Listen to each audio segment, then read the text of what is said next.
Here's a clean slice effect that you can use on any sort of text you want that'll slice right through the word and reveal whatever you want underneath. And here is how you make it.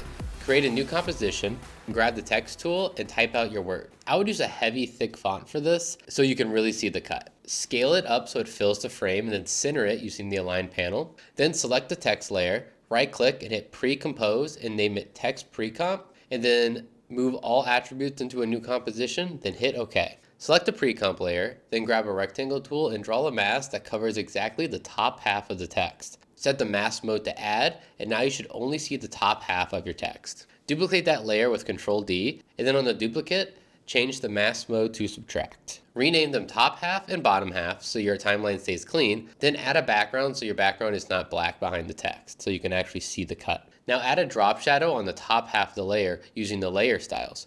Right-click the layer, go to Layer Styles, Drop Shadow, then set the color to black, opacity to 50%, distance to 8 pixels, and angle it 180 degrees so the shadow casts downwards onto the bottom half. Then on the bottom half, copy-paste that same drop shadow onto the bottom half, and then change the angle to 0 degrees so the shadow casts upward. And then lower the opacity to 25%. Now we're going to create the actual cut itself.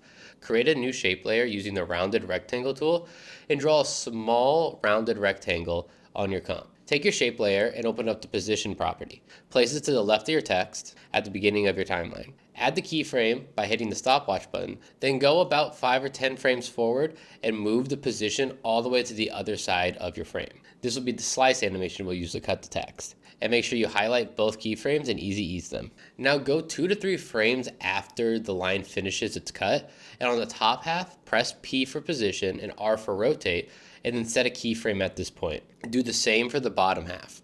Then go back to the top half and move it forward about 12 to 15 frames, and then shift the Y position up a few pixels and rotate it by 2 pixels. Then go to the bottom half and shift the Y position down a few pixels as well as rotate it 2 pixels as well. Select all the keyframes and then hit F9 to easy ease them. Then enable motion blur for all layers, and then you should have something that looks like this when you're finished. And that's how you create this slice effect inside of After Effects. If you're a creator yourself and have video editing assets just sitting on your hard drive not doing anything for you, head over to my website creatorrestock.com and apply to be a creator on there so you can upload them to the site and make some passive income. And I'll see you tomorrow for another video.